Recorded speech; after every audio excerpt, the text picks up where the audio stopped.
আগে হয়েছে বদরে 313 জন 1000, এই 313 জনই 1000-এর উপরে আল্লাহ গালেব হয়ে গেছে। জোরে বলে আল্লাহর রহমতে 313 ওদের উপরে আল্লাহ গালেব মানে জয়ী করে দিয়েছেন। জোরে বলো। হুজুরের এক একটা সাহাবী ছিলেন, এক একজন এক এক হাজারের সাথে লড়াই করতেন। যার মধ্যে একজন ছিলেন হযরতে জুবায়ের ইবনুল আওয়াম রাদিয়াল্লাহু তাআলা। 15 বছর বয়সে মুসলমান হয়েছে, মাত্র 15 বছর বয়স। ইসলামের আবু বকর সিদ্দিক হুজুর যেদিন মুসলমান হলেন, তারপরের দিনে কি উনি মুসলমান 4 নম্বরে মুসলমান হয়েছিলেন। জুবায়ের ইবনুল আওয়াম আমাদের হুজুরের নিজের ফুফুতো ভাই ছিলেন। বলুন না সুবহানাল্লাহ। জানা জীবনী পড়লে পাবেন যিনি ইসলামের মধ্যে সর্বপ্রথম প্রকাশ্য তলোয়ার উঠিয়েছিলেন। ওনার আগে তলোয়ার কেউ তুলতে পারেনি। হুজুরের কানে আওয়াজ শোনা গেল, ও জবাকে, ও আমার মুরব্বি বাপ জানাম, মায়েরা বোনেরা বন্ধুরাম, আল্লাহ নবী সাল্লাল্লাহু আলাইহি ওয়াসাল্লামকে কাফেরা নিয়ে চলে গিয়ে দে, হুজুরকে শহীদ করে দেবে, হুজুরকে জানে মেনে দেবে। হযরত জুবায়ের ইবনুল আওয়াম রাদিয়াল্লাহু তাআলা আনহু সহ্য করতে পারলেন না, প্রকাশ্য তলোয়ার খানা তুলে নিয়ে বিটেলে একটা উঁচু জায়গায় দাঁড়িয়ে গেলেন। আল্লাহ নবী ডাক দিয়ে দিলেন, আল্লাহ নবী ডেকে নিলেন, ও বাবা জুবায়ের রাদিয়াল্লাহু তাআলা আনহু, এত চিন্তিত কেন বাবা, এত পেরেশান কেন বাবা? ইয়া রাসূলুল্লাহ, হাবিবাল্লাহ, আল্লাহ পাকের নবী হুজুর বিয়াদি মাফ করুন, কানেতে আওয়াজ এসে গেল, কানেতে শব্দ এসে গেল, হুজুর আপনাকে ধরে নিয়ে চলে গিয়ে দে, শহীদ করে দেবে। আমি জুবায়ের সহ্য করতে না পেরে আপনার জন্য বার হয়ে গিয়েছি। আল্লাহ নবী জানিয়ে দেন, আল্লাহ নবী শুনিয়ে দেন, ও আমার জুবায়ের ইবনুল আওয়াম ইসলামের মধ্যে সর্বপ্রথম প্রকাশ্য তলোয়ার উত্তোলনকারী আমার জুবায়েরের আগেতে ইসলামের মধ্যে কেউ তলোয়ার তুলতে পারে না। জুবায়ের ইসলামের মধ্যে সর্বপ্রথম তলোয়ার উত্তোলনকারী। জনে বলুন সুবহান, আর একটু জনে বলুন সুবহান। কে? জুবায়ের ইবনুল আওয়াম। আল্লাহ নবী দিনের জন্য বার হয়ে গেলেন। ও জওয়াকে, ইসলামের দ্বিতীয় যুদ্ধ, ইসলামের প্রথম যুদ্ধ দ্বিতীয় হিজরিতে বদরের জমিনে চলে গেলেন। মাত্র 313 জন সাহাবা, মাত্র 2টি ঘোড়া, একটা ঘোড়া বিনে জুবায়ের ইবনুল আওয়াম হলদে পাগড়ি মাথায় দিয়ে যুদ্ধখানা চালিয়ে যায়, যুদ্ধখানা চালিয়ে যায়। আল্লাহ নবী জানিয়ে দেন, আল্লাহ নবী শুনিয়ে দেন, ও বাবা জুবায়ের হলদে পাগড়ি পরে জমাওয়া আল্লাহ পাকের দরবারে এতটা পছন্দ হয়ে গিয়েছে বাবা, এতটা কবুল হয়ে গেল।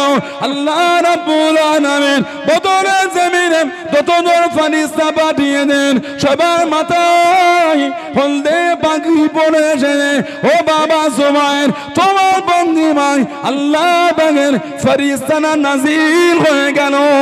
জোরে বলুন সুবহান, আর একটু জোরে বলুন সুবহান।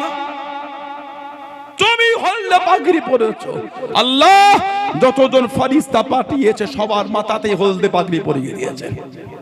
বদরে 5000 ফেরেশতা, এই 5000 ফেরেশতা ওনার মতন হলদে পাগড়ি পরে চলে এসেছে। জোরে বলো, কে সাহায্য করেছে? আল্লাহ সাহায্য করেছে। নামাজি হয়ে যান, হারাম আর হালাল বেঁচে চলা শুরু করে দেন, ভদ্র হয়ে যান, নম্র হয়ে যান, দেখবেন আল্লাহর তরফ থেকে আমাদের উপর সাহায্য চলে আসবে।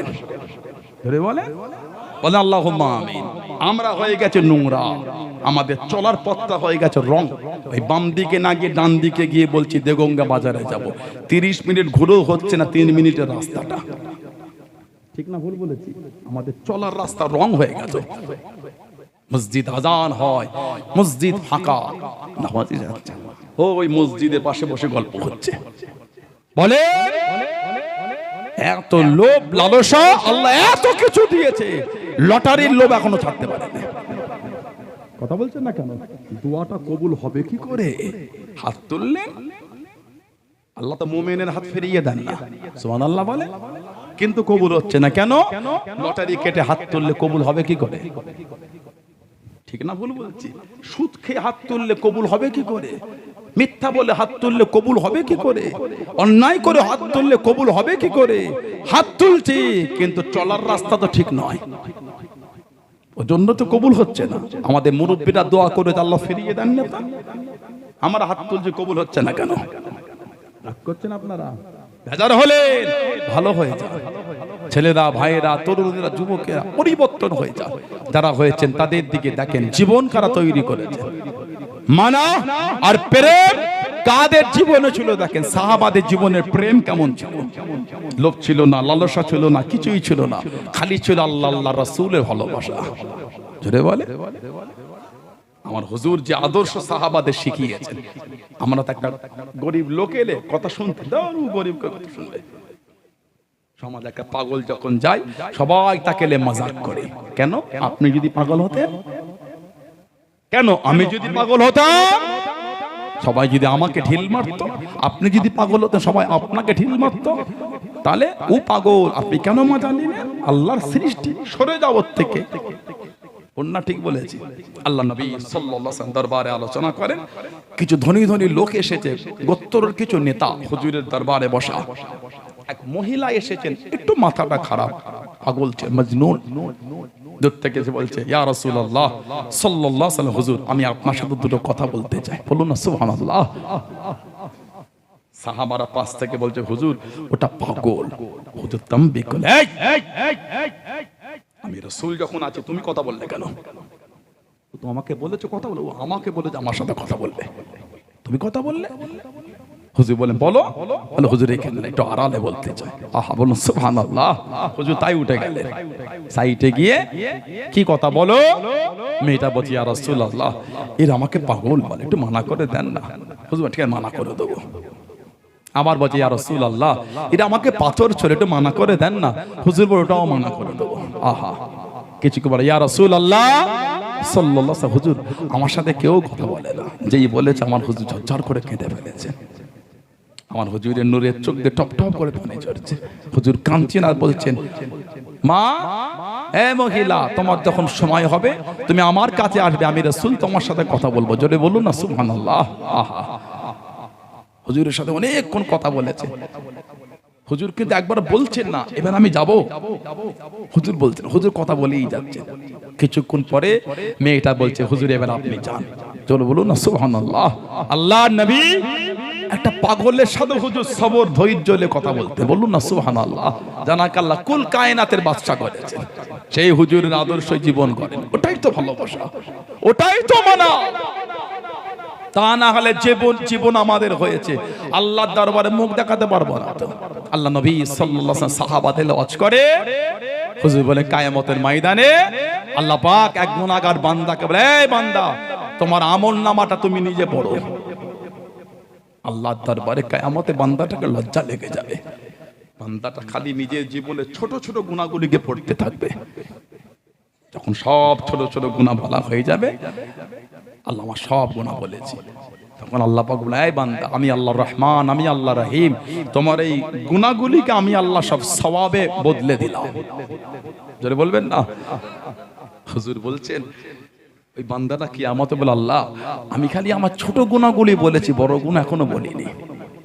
আল্লাহর নবী সাহাবাদের কাছে এত হেসেছিলেন, সাহাবারা বলছে আমার হুজুরের নূরের ঠোঁটের মাঝখান থেকে হুজুরের দাঁতগুলোকে ছোট ছোট অবস্থা আমরা দেখে নিয়ে গেছিলাম। জোরে বলুন না সুবহানাল্লাহ। এত হুজুর খুশি হয়েছে।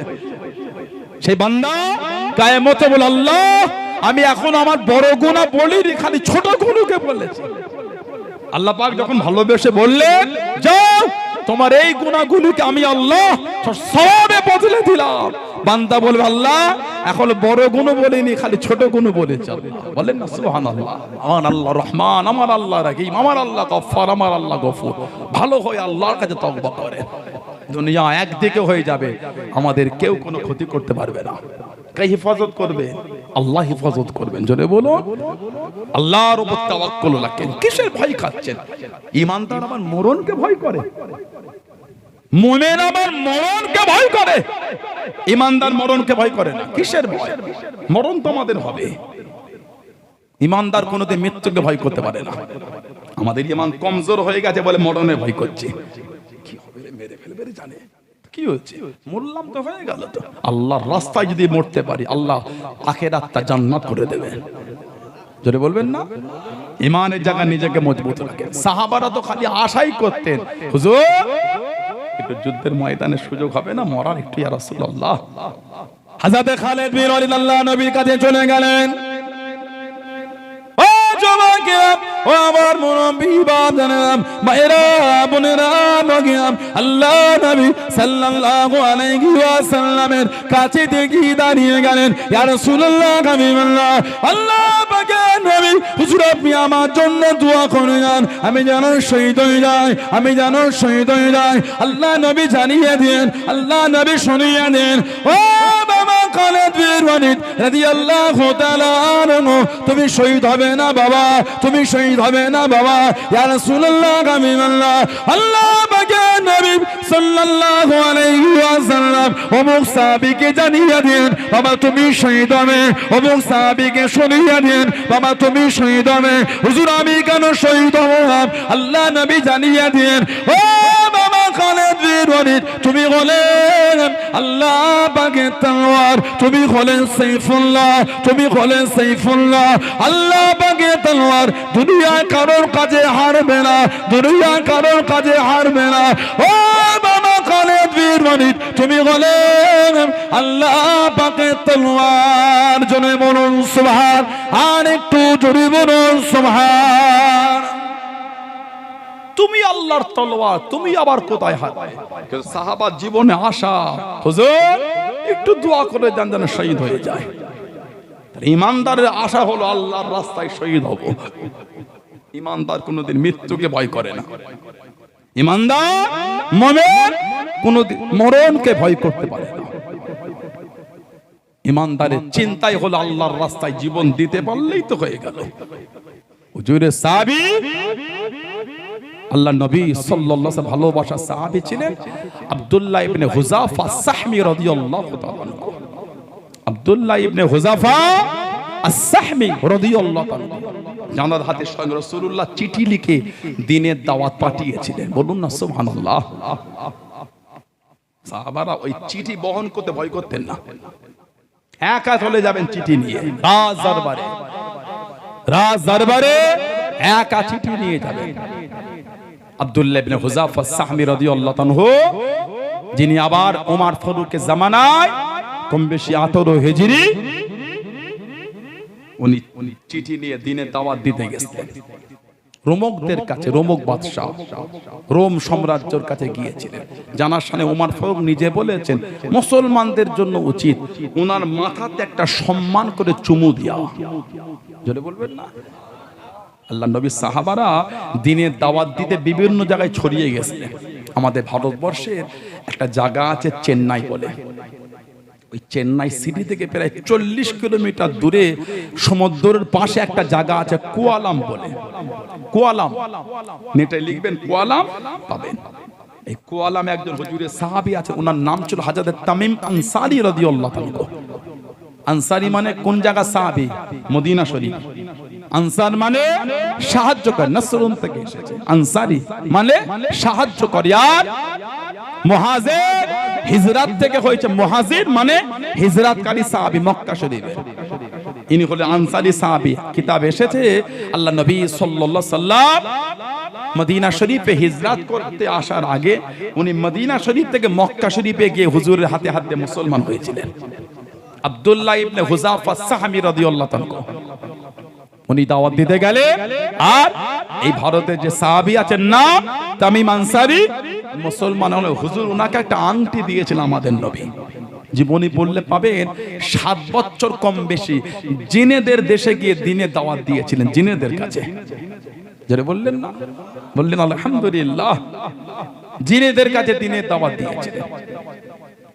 আমি কদিন আগে একটা দাদা পীর সাহেব রহমতুল্লাহ জীবনে পড়ছিলাম। এই শনিবার রোববার কলকাতা মানিকতলায় জলসা দাদা হুজুরের পীরের দরবারে রাসূলের নোমা সুফি ফাতে আলী বাইসি রহমাতুল্লাহ দাদা হুজুরের পীর ছিলেন। বলে ফারসি কবি, ফারসিতে বই লিখেছেন দেওয়ানে ওয়াইসি বলে।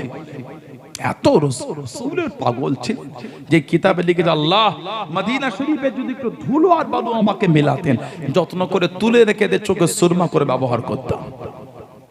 ওই জমিন আমার নবী নূরের কদমে হেঁটে হেঁটে ঘুরেছেন। জোরে বলুন সুবহানাল্লাহ, জোরে বলুন না সুবহানাল্লাহ। দাদা হুজুর ওনার ওই দরবারে আছেন, জীবনীতে এসেছে কে যেন এসে বস্তাই করে দাদা হুজুরের কাছে টাকা দিয়ে চলে, বস্তাই করে টাকা চলে যাবার পরে বলুন হুজুর কে এটা বস্তাই করে টাকা দিয়ে গেল? দাদা হুজুর বললেন এই ব্যক্তিটা হলো জিন, জিন আমাকে এসে বস্তায় করে হাদিয়া দিয়ে গেল। যেটা বলবেন না, কিছু কিছু লোক এগুলো মাজাক মনে করে, কিন্তু আল্লাহ পাক তো সৃষ্টি করেছেন দুটো সম্প্রদায়কে ইবাদতের জন্য। ওমা খলাকতুল জিন্না ওয়াল ইনসা ইল্লা লিয়াবুদুন। জিন আর ইনসান এই দুটো সম্প্রদায়কে আল্লাহ বানিয়েছে আল্লাহর ইবাদতের জন্য। জিনেদের মধ্যে সব রকম আছে, মানুষের মধ্যে সব রকম আছে, ওদের মধ্যে সব রকম। তবে জিনেদের হায়াতটা আল্লাহ একটু লম্বা করেছেন, জিনেদের হায়াত আল্লাহ একটু লম্বা করেছেন। আমার ভাইয়েরা, বাপজানেরা, ছেলেরা, যুবকেরা, মুরব্বীরা, তামিম আনসারী হুজুর জিনেদের দেশে গিয়ে 7 বছর দিনে দাওয়াত দিয়েছিলেন। বললেন না সুবহানাল্লাহ। হযরতে আব্দুল্লাহ ইবনে হুযাফা সাহামী হুজুর ওমর ফারুক ওনাকে 18-19 যদি পাঠালেন রোমকদের কাছে। রোমকদের বাদশা বলেছিল যে শুনেছি মুসলমানদের ঈমানটা খুব মজবুত। সুবহানাল্লাহ বলবেন না, শুনেছি মুসলমানদের ঈমান খুব মজবুত। আমরা কারা বলেন তো? বলেন আমরা কারা? মুসলমান। তবে আমাদের ঈমানটা মজবুত না, আমাদের ঈমান এখন কমজোর হয়ে গেছে। আমাদের ঈমান যদি কেউ কাঁধে হাত দিয়ে ওই দেগঙ্গা বাজারে সকালে কচুরি, গরম গরম কচুরি 3টে খাইয়া 2টো যদি বা 4টে বড় বড় রসগোল্লা, এখন ঠান্ডার সময় গুড়ের রসগোল্লা ভালো হয়েছে। দেগঙ্গা বাজারে নতুন একটা মিষ্টির দোকান হয়েছে ডান দিকটায়, কি বলে ওই কেজিএন সুইটে নিয়ে গিয়ে 3টে গরম গরম কচুরি সকালে আর 4টে বড় বড় রসগোল্লা কাঁধে হাত দিয়ে খাইয়ে দিয়ে বললো কথা আছে, এত খাতির করলে কি কথা বল, আমার হয়ে ওকে একটু 2টো মিথ্যা কথা বলে দে না। 2টো মাত্র 2টো, 4টে বলে দিচ্ছি, কি করতে হবে বল না আমাকে। 3টে কচুরি আর 4টে রসগোল্লার কাছে ঈমান শেষ আমাদের, ঠিক না বলবো?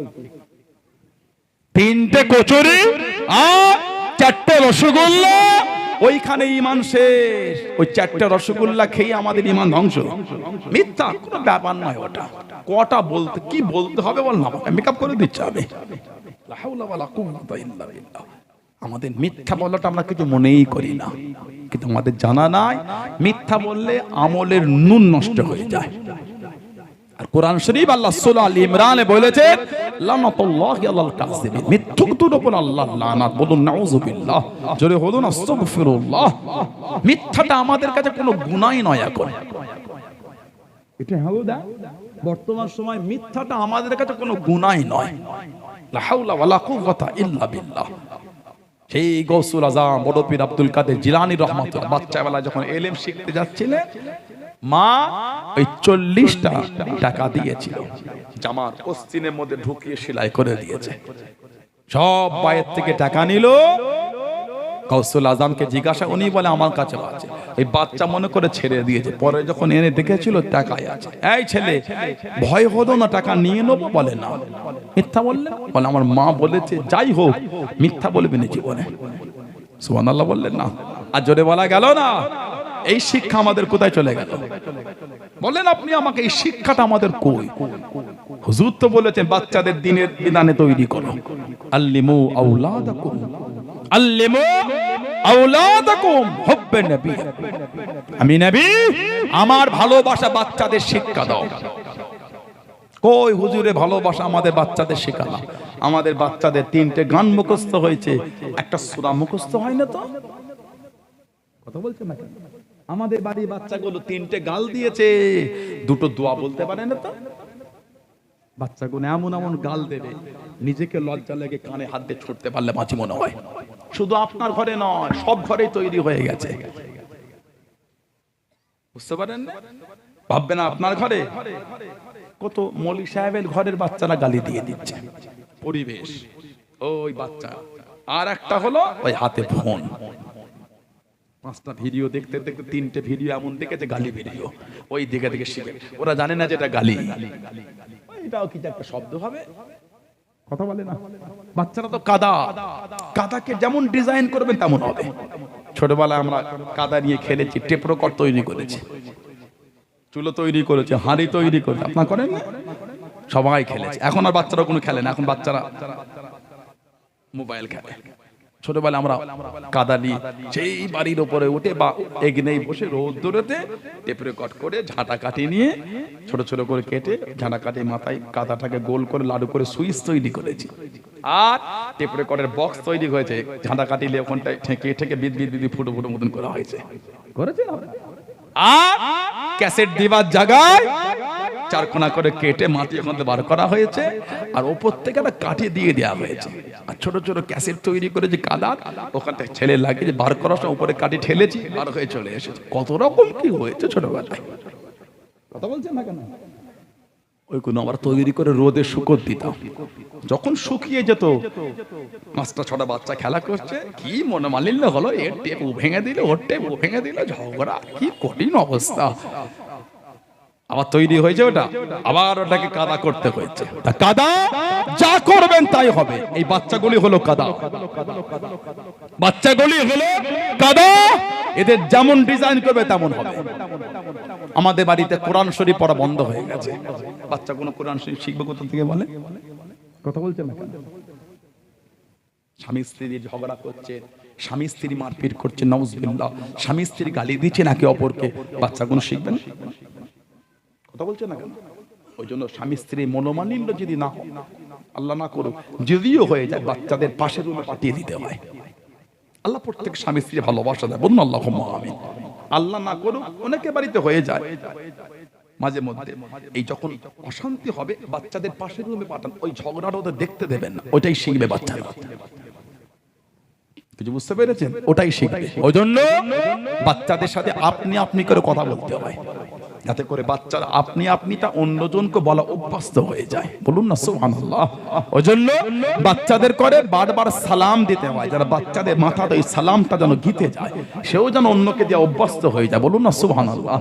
এগুলো তো আমাদের হবে না। আব্বু টাটা, কথা বলে না, আব্বু টাটা টাটা, আব্বু টাটা, আব্বু আল্লাহ হাফেজ বললেন না তো, কথা বলছেন না কেন?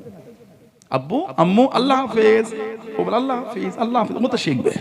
আপনি বলছেন আব্বু টাটা, কেমন আছো আব্বু, হ্যালো, ও বলছে আব্বু হ্যালো, কেমন আছো? কে তৈরি করলো? বাপ তৈরি করলো। কে তৈরি করলো? মা তৈরি করলো। কথা ঠিক না ভুল বলছি? হযরতে আব্দুল্লাহ ইবনে হুযাফা আস-সাহমি রাদিয়াল্লাহু তাআলা, পারস্য সম্রাট, শুনেছি মুসলমানদের ঈমান খুব মজবুত, যদি ওদের পাও মেরো না, আমার কাছে জিন্দা ধরে আনবে। আব্দুল্লাহ ইবনে হুযাফা আস-সাহমিকে নিয়ে গেল। এই আব্দুল্লাহ ইবনে হুযাফা আস-সাহমি, শুনেছি তুমি খুব বিচক্ষণ ব্যক্তি, তোমাকে ছেড়ে দেবো, গার্ড দিয়ে তোমাকে তোমার বাড়িতে পৌঁছে দেবো, শর্ত একটা, তোমাকে খ্রিস্টান হতে হবে। উনি বলছেন শহীদ হয়ে যাব, অন্তর থেকে ঈমানের নূর মুছতে পারবে না। জোরে বলেন। অনেকক্ষণ মুখের দিকে তাকে, আব্দুল্লাহ আমি পারস্য সম্রাট, আমি একা নয়, তুমিও সম্রাট আজ থেকে, আর আমার যে সম্পদ আছে ওর অর্ধেকটা তোমাকে দিয়ে দিলাম, তুমি খ্রিস্টান হয়ে যাও। উনি বলে পারস্য সম্রাট, গোটা আরব আর পারস্য যদি আমার নামে লিখে দাও, এক লম্হা, একটা মুহূর্তের জন্য আমার অন্তর থেকে ঈমানের নূর মুছতে পারবে না। আর একটু জোরে বলা গেল না?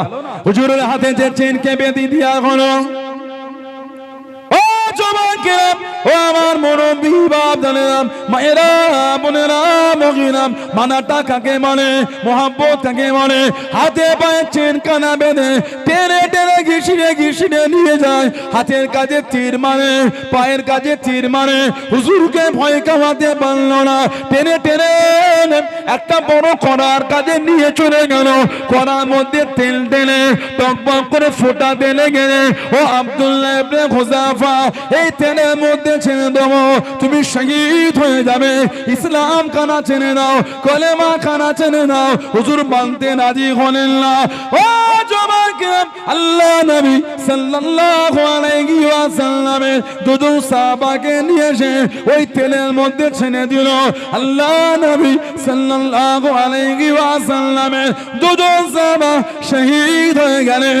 ইন্না লিল্লাহি ওয়া ইন্না ইলাইহি রাজিউন। হযরত আব্দুল্লাহ ইবনে হুযাফা টেনে টেনে গরম তেলের দিকে নিয়ে যায়, ঘিসড়ে ঘিসড়ে নিয়ে যায়। হুজুর আমার কাঁধে, হুজুরের চোখ দিয়ে পানি গড়িয়ে গড়িয়ে চলে যায়। কাফের গুলো ভাবলো ভয়কে গিয়ে যে বাদশার কাছে নিয়ে গেল, বাদশার সামনে নিয়ে গেল। ও আব্দুল্লাহ ইবনে হুযাফা, তুমি কি ভয়কে গিয়েছো? তুমি কি ভয় পেয়ে গিয়েছো? হুজুর আমার জানিয়ে দিন, আমি আব্দুল্লাহ ভয় খাই নাই, আমি আব্দুল্লাহ চিন্তা করি নাই। কি জন্য তুমি কাঁদো? হযরত আব্দুল্লাহ ইবনে হুযাফা, হুজুর আমার জানিয়ে দিন, এ বেঈমান কাফের দলেরা, আমি আব্দুল্লাহ, আল্লাহ পাক আমাকে একটা জীবন দিয়ে দিয়েছেন, আমি আব্দুল্লাহকে গরম তেলের মধ্যে ছেড়ে দেবে, আমি আব্দুল্লাহ শহীদ হয়ে যাব। আমি আব্দুল্লাহ কেন কাঁদি?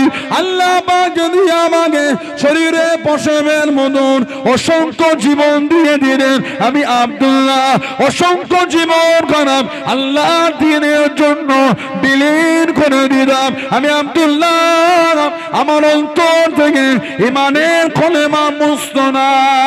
জোরে বলুন সুবহান, আর একটু জোরে বলুন সুবহান। শরীরের পশমের মতন যদি আল্লাহ এত জীবন দিতেন, সবই দিয়ে দিতাম, তারপর অন্তর থেকে মানে নূর মুছতো না। জোরে বলো। পারস্য সম্রাট বলছে, আব্দুল্লাহ রাদিয়াল্লাহু তাআলা, আমি তোমার কাছে হেরে গেলাম। আহা, বলুন না সুবহানাল্লাহ। আমি তোমার কাছে আমি হেরে গেলাম, তোমাকে ছেড়ে দেবো, তবে শর্ত একটা, আরবদের রীতি অনুযায়ী আমার মাথাতে একটা তোমাকে সম্মান করে চুমা দিতে হবে। উনি বলে, আমি চুমা খেতে পারি, আমারও শর্ত একটা। ও বলুন না সুবহানাল্লাহ। কি ঈমান সাহাবা, সবুরা সাহাবা একা। বাদশা বলে, আমার মাথায় চুমা খেতে হবে, ছেড়ে দেবো। উনি বলে, আমারও শর্ত একটা। কি? ছাড়লে আমাকে একা না, যতজন মুসলমান বন্দী সবাইকেই ছাড়তে হবে। বাদশা বলে, তাই ছেড়ে দেবো। এত লজ্জিত হয়েছে বাদশা, তাই ছেড়ে দেবো, আমার মাথাতে একটা চুমো খাও। উনি সম্মান করে মাথায় চুমা দিলে সব মুসলমানদের নিয়ে হযরত ওমর রাদিয়াল্লাহু তাআলা ওনার কাছে চলে গেল। ফারুক আযম বলেছিলেন, মুসলমানদের জন্য উচিত ইনার মাথাতে একটা সম্মান করে চুমু দেওয়া। সূচনা শুরুটা আমি ওমর আমিই করে দিলাম। বলুন না সুবহানাল্লাহ। সেই সাহাবাদের জীবনী পড়েন, সেই সাহাবাদের জীবনী পড়ে মজবুত হয়। সব যদি আমাদের হাত থেকে ছিনিয়ে নেয়, রোজা রেখে জীবন কাটাবো, ঈমানের বিসর্জন দেবো না। বলুন ইনশাআল্লাহ, বলেন ইনশাআল্লাহ। কত পরীক্ষা আমাদের নেবে, আমাদের মুরব্বীরা পরীক্ষা দিয়ে পাশ হয়ে গেছে। সুবহানাল্লাহ বলেন। আমাদের মুরব্বীরা পরীক্ষা দিয়ে পাশ হয়ে গেছে, সেই রক্ত আমাদের শরীরে বইছে। আমরাও ইনশাআল্লাহ পরীক্ষা দিয়ে পাশ হয়ে যাব। বলুন ইনশাআল্লাহ, বলেন ইনশাআল্লাহ। কে চিৎকার দিয়ে বললো এসআইআর হচ্ছে, একটা মুসলমান থাকবে না। কীর্তি দেখেছো? কিছু বুঝতে পারে? গর্ত খুললে আবু জেহেল হুজুরকে ফেলবে, নিজেই পড়ে বসে আছে। দেখেন আপনি গর্তই কারা এসআইআর পড়েছে। এখন আমি হিন্দু ভাইদের কষ্ট নিয়ে আমি মজা নিচ্ছি না। আমি প্রকৃত রাসূলের ভালোবাসার লোক হলে কোনোদিন মজা নিতে পারি না। আমার হুজুর আমাকে এটা শেখায়নি। আহা, আমার নবী এটা আমাকে শেখায়নি। অন্যের কষ্টে তুমি খুশি হও, হুজুর আমাকে এটা শেখায়নি। ঠিক না ভুল বলছি? আমার হুজুর তো আমাকে এটা জ্ঞান দেয়নি। এটা আমি আমার হিন্দু ভাইদের বা বিভিন্ন সম্প্রদায়ের ভাইদের এই এসআইআর নিয়ে যে কষ্টে পড়েছে, এটা নিয়ে আমি মজা নিতে পারি না। না না না, আমি মানুষ, আমি পশু না। আমি মানুষ, আমি জন্তু না। আমি মানুষ, আমরা হুজুরের আদর্শই চলি, আমরা অভদ্র নয়। কথা ঠিক না ভুল বলছি? অভদ্রের মতন গাড়ির দরজা দিয়ে চিল্লানো, ঘুষপেটিয়া, মুসলমান, রোহিঙ্গা সব তারাবো। 3 কোটি রোহিঙ্গা না 12 কোটি রোহিঙ্গা? গোটা পৃথিবীতেই তো 12 লক্ষ না কত হাজার খালি রোহিঙ্গা। 3 কোটি রোহিঙ্গা রবারের মতন টেনে টেনে বড় করছো নাকি রোহিঙ্গাকে? কথা বলে না। এত রোহিঙ্গা কোথা থেকে পেলে? মুসলমান দেখলে বলে রোহিঙ্গা। কেন রে ভাই? কি জুলুম শুরু হয়ে গেল? আস্তাগফিরুল্লাহ, কি অত্যাচার! মুসলমান দেখলেই জিভ থেকে লাল পড়ছে নাকি? রোহিঙ্গা বললে শান্তি পায় একটুখানি? লজ্জা লাগে না? আবার আজকে দেখলাম কি একটা অ্যাপস তৈরি হয়েছে নাকি, মোবাইলে দিয়ে দেবে, আপনি কোথাও মেসেজ করছেন, কোথাও ফোন করছেন, কি করছেন, সব নাকি তথ্য চলে যাবে বলছে। ওই আপনার এর রাশিয়ায় আছে, আর ওই কোরিয়ায় আছে, দক্ষিণ কোরিয়া না উত্তর কোরিয়া আছে, বললো সব বাইরের ফোনে দিয়ে দেবে। মানে এখন এবার ফোনে নজর পড়ছে, স্বাধীনতা হস্তক্ষেপ চলছে এগুলো। আল্লাহ পাক এসব ফিতনা থেকে আল্লাহ আমাদের দূরে রাখেন, বলুন আল্লাহুম্মা আমিন। আল্লাহ আমাদের ঈমানের জায়গায় মজবুত রাখেন, বলুন আল্লাহুম্মা আমিন। জোরে বলেন আল্লাহুম্মা আমিন। ঈমানের জায়গায় মজবুত তখনই থাকতে পারবো যখন আমরা হালাল খাবার খাবো। হালাল খাবার না খেলে ঈমানের জায়গায় মজবুত হবে না, ভয় খাবেন আপনি। লোকমাটা যদি হালাল হয় কাউকে ভয় লাগবে না, আল্লাহ আল্লাহ রাসূল ছাড়া, আল্লাহর বিধান ছাড়া কারো বিধান মানা হবে না। আর যদি লোকমাটা হালাল বাদ দিয়ে অন্য কিছু হয়, একটা ছোট্ট পারা জিনিসকে ভয় লাগবে। কথা বলছেন না কেন? দাদা হুজুরের খলিফা ছিলেন সুফি আব্দুল মোমেন রহমাতুল্লাহ, ওই মাকুল শরীফে শুয়ে আছে সুফি আব্দুল মোমেন। উনি ঘুরে ঘুরে জিয়ারাত করতেন, জিয়ারাত করতে করতে আফ্রিকা জঙ্গলে চলে গেলেন। আফ্রিকা জঙ্গল, উনি গিয়ে ইবাদতে মগ্ন হলে, ইবাদত করে, কিতাবে এসেছে গভীর রাতে দেখছেন একটা বড় বাঘ হুজুরের সামনে। হুজুর বলে, এই আল্লাহর সৃষ্টি বাঘ, তুই আল্লাহর সৃষ্টি, আমিও আল্লাহর সৃষ্টি, আমি তোর ক্ষতি করিনি, তুই কেন আমার ক্ষতি করবি? আমি যে আল্লাহর ইবাদতে বার হয়েছি, আল্লাহর হুকুম। ওই বাঘটা ওনার কাছে পোষা বিড়ালের মতন হয়ে বসে পড়েছিল। ধরে বললেন না, ওই ঠান্ডার রাতে হুজুরের পিঠের কাছে এসে বাঘটা হুজুরকে গা ঠেকিয়ে হুজুরের শরীরটাকে গরম করে রাখতো। জোরে বল, আর একটু জোরে বলা গেল না? আল্লাহর ওলিরা জঙ্গলের বাঘকেও ভয় খায়। আমি আপনি ছোট্ট বড় একটা পোকা দেখলে ভয় খেয়ে যায়। কথা ভুল না? ঠিক বলছি? আর বলতা যদি এখানে ছেড়ে দেন কি হবে জানেন আপনি?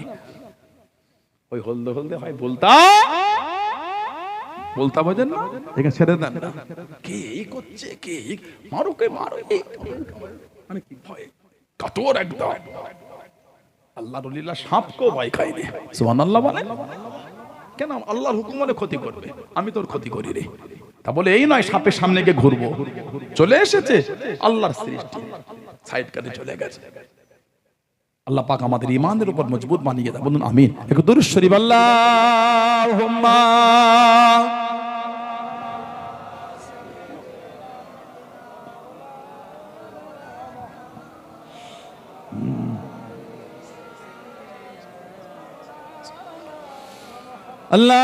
আল্লাহুম্মা সাল্লি আলা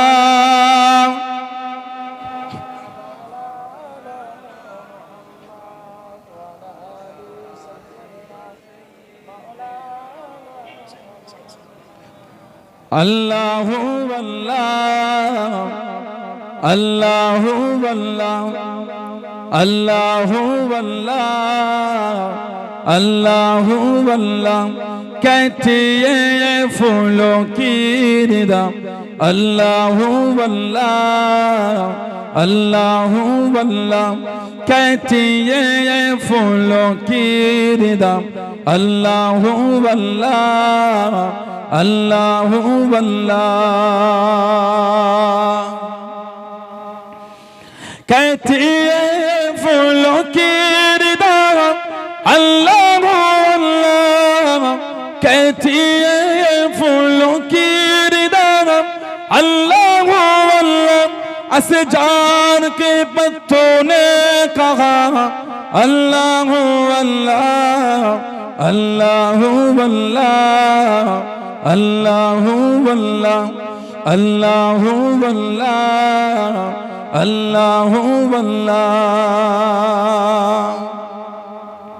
बादल आसमां पे लिखा, अल्लाहु अल्लाह, अल्लाहु अल्लाह। बादल आसमां पे लिखा, अल्लाहु अल्लाह, अल्लाहु अल्लाह। बादल आसमां पे लिखा, अल्लाहु अल्लाह। बादल आसमां पे लिखा अल्लाह अल्लाह पर्वत की कतरों की निदा अल्लाह अल्लाह अल्लाह अल्लाह अल्लाह अल्लाह अल्लाह अल्लाह अल्लाह कहते हैं फूलों की निदा अल्लाह अल्लाह अल्लाह अल्लाह वो सूरा यासीन हो सूरा रहमान सूरा रहमान वो सूरा यासीन हो सूरा रहमान सूरा रहमान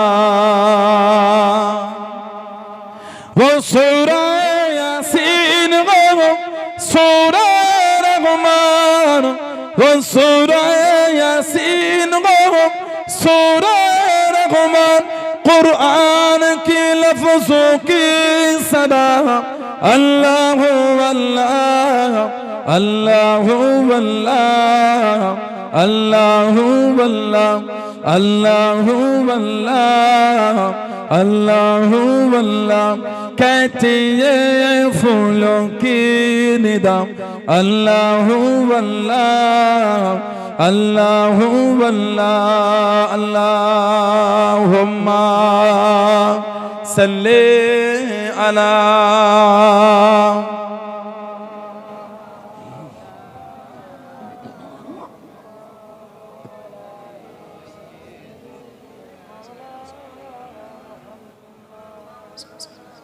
আমার ভাইয়েরা বাপজানেরা ছেলেরা যুবকেরা মুরব্বীরা মায়েরা বোনেরা মেয়েরা মহিলারা ভালো হন শরীয়তের মধ্যে চলে এসে নামাজি হয়ে যান ভাইয়েরা নামাজি হন বোনেরা নামাজি হয়ে যান বর্তমান সময় আমাদের বাড়ি কিছু কিছু বোন একটু বেয়াদবি হয়ে গেছে সারাদিন ফোন ঘেটে একটু নোংরা রাস্তায় চলে যাচ্ছে আল্লাহ আমাদের বোনগুলিকে হেফাজত করে বলুন আল্লাহুম্মা আমিন বলেন আল্লাহুম্মা আমিন জীবন তৈরি করে যারা জীবন তৈরি করলেন তাদের দিকে দেখেন জীবন তৈরি কোন আল্লাহর ওলি আল্লাহ পাকের নেক বান্দা হযরতে বালকান দেশের বাদশা ইব্রাহিম বিন আদহাম রাহমাতুল্লাহ বলুন না সুবহানাল্লাহ বালকান দেশের বাদশা ছিলেন ইব্রাহিম বিন আদহাম একটা দেশের রাজা দেশে বাদশা ছিলেন ওনার ওই বিছানা পরিষ্কার করার জন্য হুজুরের দরবারের খাদেম হুজুরের বাড়িতে সাফ করেন বিছানা প্রতিদিন সাফ করি আজকে তো বসে দেখিয়ে দিন বাদশার বিছানাটা কি এরকম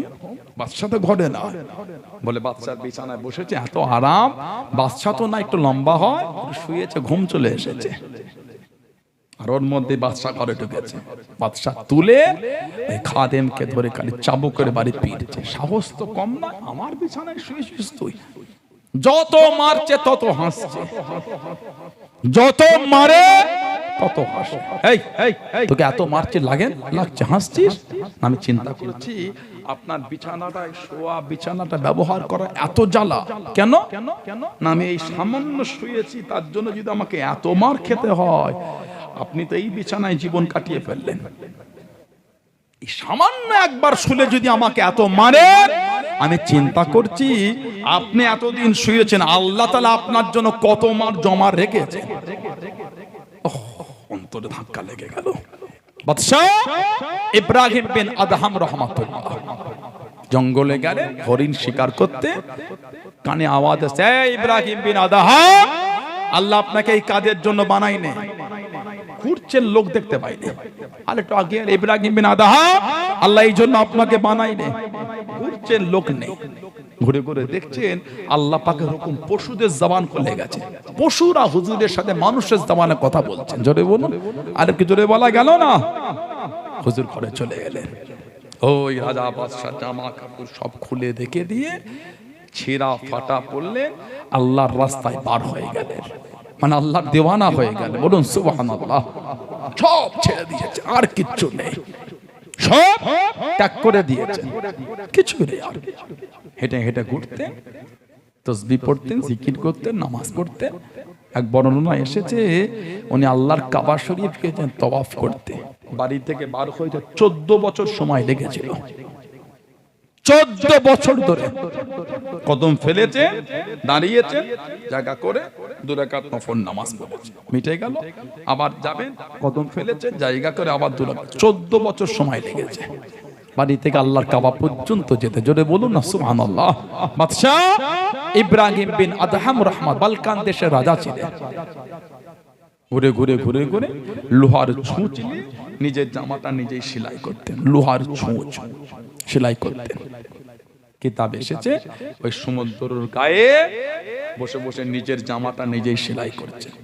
সেই দেশের বাদশার কাছে খবর, বালকান দেশের রাজা আপনার দেশের সমুদ্রের গায়ে বসে বসে নিজের জামা নিজেই সেলাই করছে। কি বলো, যে বালকান দেশের রাজত্ব ছেড়ে চলে এসেছে। উনি ঘোড়া পিঠে করে এসে পিছন দিকে বলছে, ইব্রাহিম বিন আদহাম বালকান দেশের বাদশা। উনি তাকিয়ে হাসছেন আর বলছেন, আর আমাকে বাদশা বলো না, ও জীবন আমি ত্যাগ করে দিয়েছি। তাহলে এই ফকিরের মধ্যে কি মজা, দরবেশি। বাদশা ইব্রাহিম বিন আদহাম রহমাতুল্লাহ উনি যে লোহার ছুঁচটা হাতে ছিল ওটা সমুদ্রে ফেলে দিলেন, দিয়ে বললেন, একটু ছুঁচটা খুঁজে দাও না আমাকে। মজাক করে বলে, পাগল হয়েছে, সমুদ্রে ছুঁচ ফেললে পাওয়া যায়? ছোট্ট ডুবাই ছুঁচ ফেললে পাওয়া যাবে না, বলে সমুদ্রে ফেলে খুঁজে দাও। খোঁজো, তুমি পাগল হয়েছো, এতে ছুঁচ ফেললে পাওয়া যায়? আল্লাহ পাকের ওলি ও জবাকে হযরত বাদশা ইব্রাহিম বিন আদহাম রাহমাতুল্লাহ আলাইহি সমুদ্রের পাশে দাঁড়িয়ে দাঁড়িয়ে জানিয়ে দেন, ও সমুদ্রের মাঝে আমি ইব্রাহিম বিন আদহাম রাহমাতুল্লাহ আলাইহি আমার ছুঁচখানা সমুদ্রের মধ্যে পড়ে গিয়েছে, তোমরা কি আমাকে খুঁজে দেবে? আল্লাহ পাকের হুকুমে তোমরা কি আমাকে সাহায্য করবে? ও জবাকে আল্লাহ পাকের হুকুমে হাজার হাজার মাছের মুখে দে সোনার ছুঁচ করানে মুখটাকে উঁচু করে রেখেছেন। জনে বলুন সুবহান, আর একটু জনে বলুন সুবহান। আল্লাহর ওলি কোনো ছুঁচ নিচ্ছেন না, নিজের লোহার খানা খোঁজে, খুঁজে খুঁজে খুঁজে খুঁজে নিজের লোহার খানা নিয়ে নিন, বাকি গুলো ফেরত দিয়ে দিলেন। জনে বলুন সুবহান, আর একটু জনে বলুন সুবহান। হাজার হাজার ছুঁচ, সব সোনার, একটা লোহার নয়। উনি বলছে, আমার তো সোনার ছুঁচ না, আমারটা তো লোহার ছুঁচ, ওগুলো তো আমি নেবো না। বলুন না সুবহানাল্লাহ। ওরা বাজারে বসে গল্প হয়, কোন একটা সৎ লোক, ভালো ভদ্র মানুষ 500 টাকার নোট খুঁজে পেয়েছে। এই 500 টাকার নোট পেলাম রে, কার রে? সবাই পকেটামি করছে, যার পকেট ছিল না সেও আম করছে।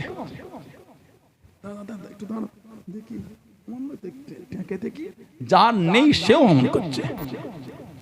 কথা বলছে না, 3জন লোক বার হয়ে ভাই আমার টাকা দে, আমার রে ওটা, আর কি করছিস তুই? আমার বলছে এটা বাজার করতে পারো না, মা দিয়েছিল।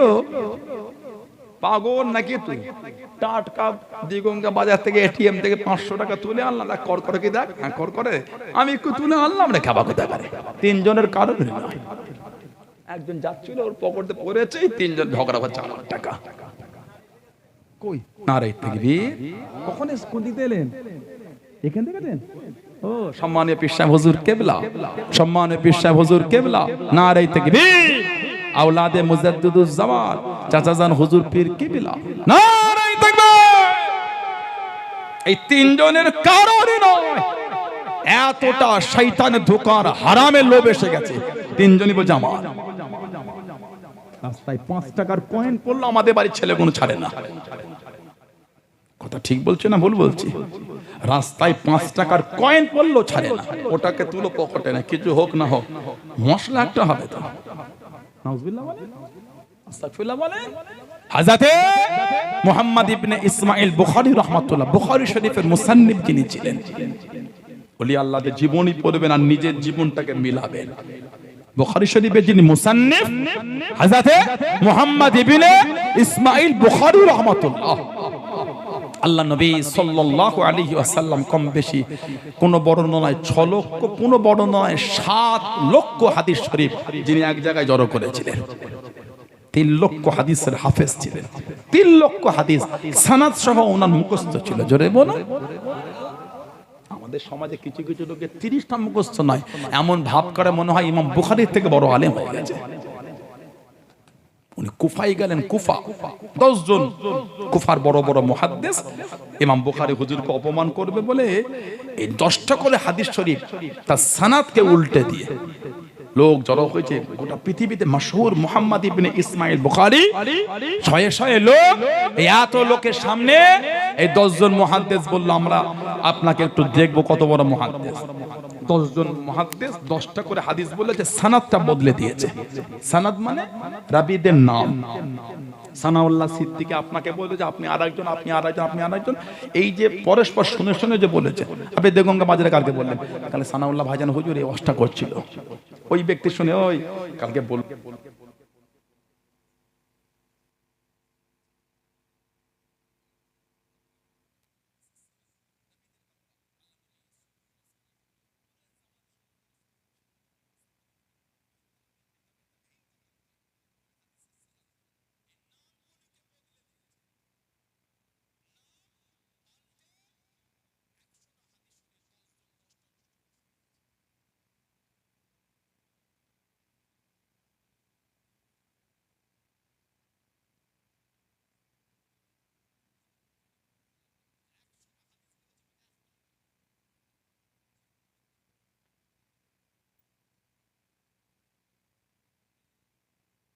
এই হাদিস শরীফ আমি অন্য সানাদে জানি বলে উনি একটা একটা করে প্রথম যে সানাদ ভুল বলেছিল ওই হাদিস শরীফ বললেন, ভুল সানাদ বললেন, সানাদটাকে ঠিক করে ঠিকটা বললেন।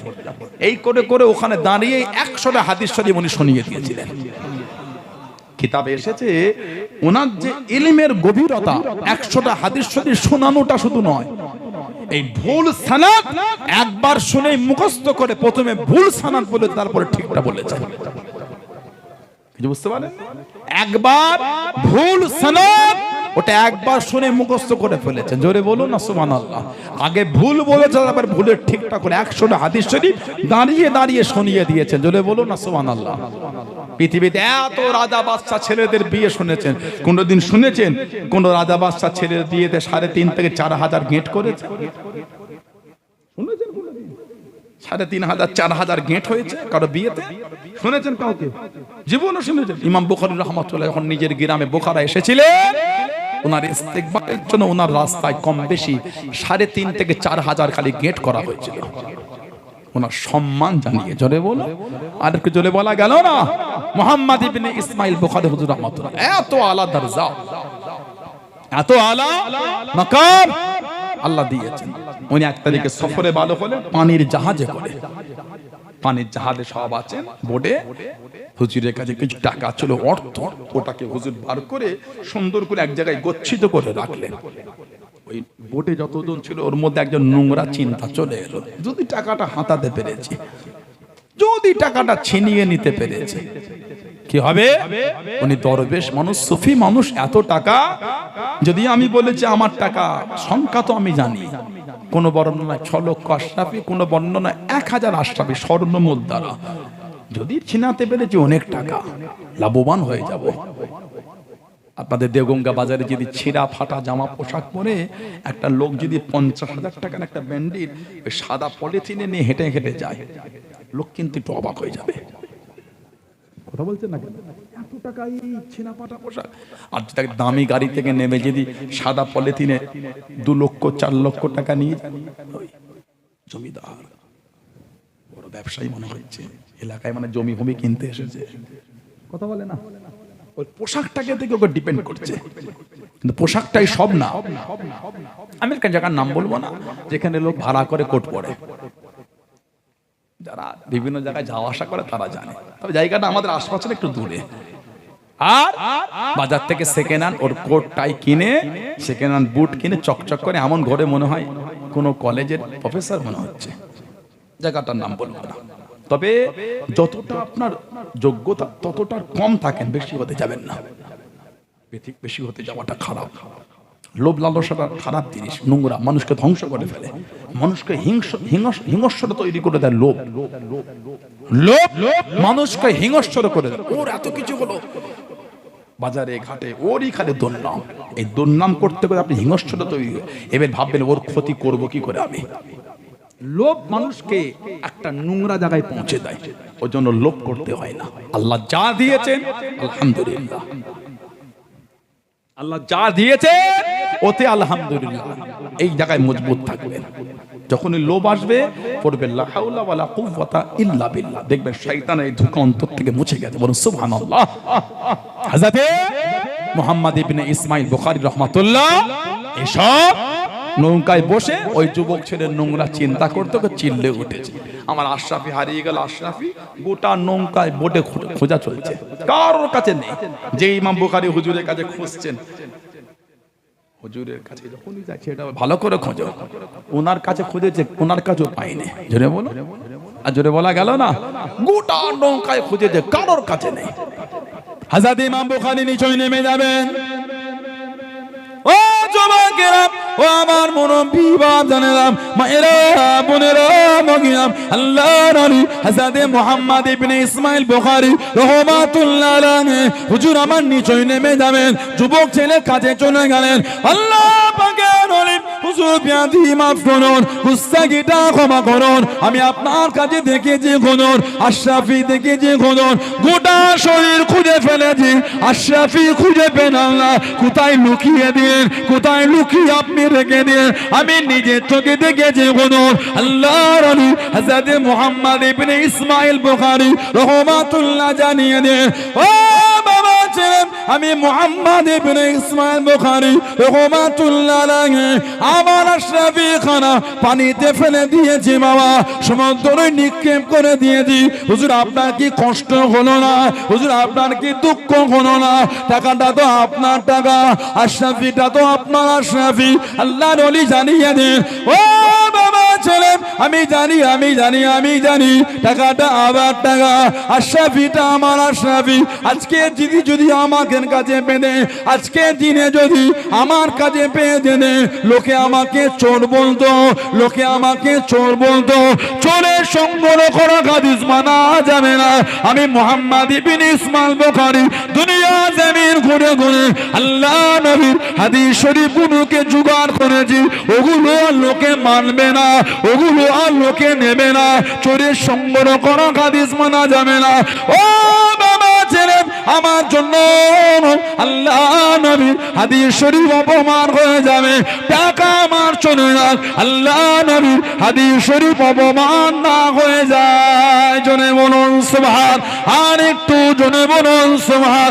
তোমার কাছে টাকার দাম বেশি, আমি মুহাম্মদ ইবনে ইসমাইল বুখারী আমার কাছে অর্থের চেয়ে আল্লাহ নবীর হাদিস শরীফের সম্মান বেশি। জনে বলুন সুবহান, আর একটু জনে বলুন সুবহান। নারে তাকবীর, নারে তাকবীর। সম্মান